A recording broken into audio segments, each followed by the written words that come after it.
শান্তি রক্ষা বাহিনী পাঠাও। এই দেশে যুদ্ধ লাগছে, এই দেশে দাঙ্গা লাগছে, শান্তি রক্ষা বাহিনী আসতেছে।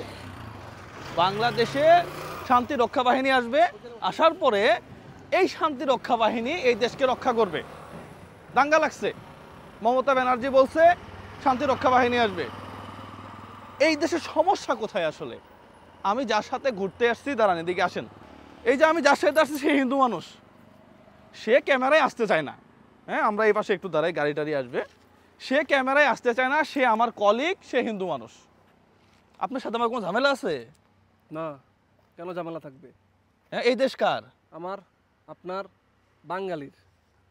তাহলে এই দেশ নিয়ে তো মাথা ব্যথা কেন দাদাদের? আপনাদের নাকি আমরা, মানে আপনার সাথে আমার, আপনি তো একজন অমুসলিম, আমি একজন মুসলিম।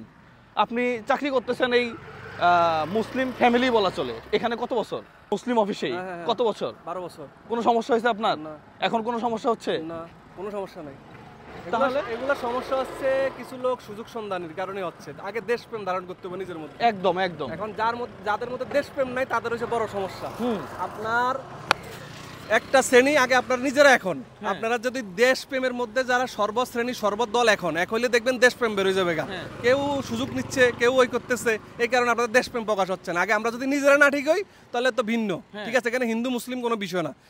না না, বিষয় হচ্ছে আমাদের এই এখন বর্তমানে আমাদের এই দেশে কি হিন্দু মুসলিম দাঙ্গা আছে? না, এগুলো কোনো সমস্যা না, দাঙ্গা না। যা আছে নিজেদের ব্যক্তিগতভাবে টুকটাক এটা সব দেশেই আছে, সব দেশেই আছে। এগুলো এটা নিয়ে আপনাদের এত মাথা ব্যথা কেন?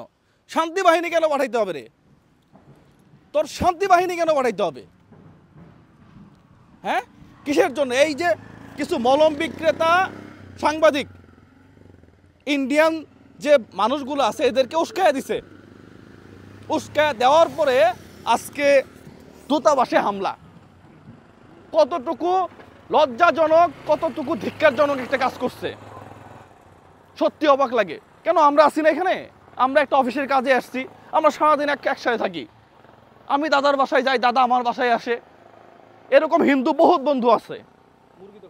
বাংলাদেশে বহু জায়গা আছে যেগুলোতে হিন্দুরা টপ টপ জায়গাতে চাকরি করে তাদের ফ্যামিলি চালাইতেছে, কোনো সমস্যা নাই।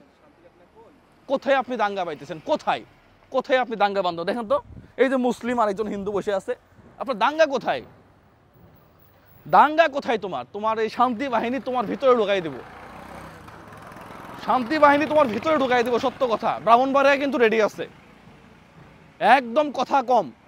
ব্রাহ্মণবাড়িয়া রেডি আছে, শান্তি বাহিনী একবারে ভিতর দিয়ে ঢুকাই দিব। মুখ খারাপ করে তো কথা বলতে পারি না। কত বড় সাহস দাদা! দেশ নিয়ে কোনো রাজনীতি হবে না, দেশ নিয়ে কোনো রাজনীতি হবে না। দেশ নিয়ে কোনো রাজনীতি। এই দেশ আপনার, এই দেশ আমার, এই দেশ প্রত্যেকটা মানুষের। দেশ নিয়ে রাজনীতি নাকি? দেশ নিয়ে কোনো রাজনীতি হ্যাঁ, হবে না। এগুলো হচ্ছে দেশপ্রেম। আমার কাছে কি মনে হয় জানেন? প্রত্যেকটা হিন্দুর এখন কথা বলা উচিত। এই দেশ আপনার, এই দেশকে নিয়ে আরেকজন খেলা খেলতেছে। প্রত্যেকটা হিন্দুকে কথা বলা উচিত যে না, খালি হিন্দু, কোনো সমস্যা নেই, 35% মানুষ সব তো আমেরিকা যায়। ঠিক আছে? এই যে যারা একটু সুযোগ নিতে যায় দেশের মধ্যে একটা দাঙ্গা লাগানোর চেষ্টা করতেছেন, এটা নতুন দেশ, আপনাকে হিসাব করে চলতে হবে, চোখে চোখ রেখে কথা হবে এখন। হ্যাঁ, ঢাকা না দিল্লি ভরাই দেবো একেবারে পিছন দিয়ে।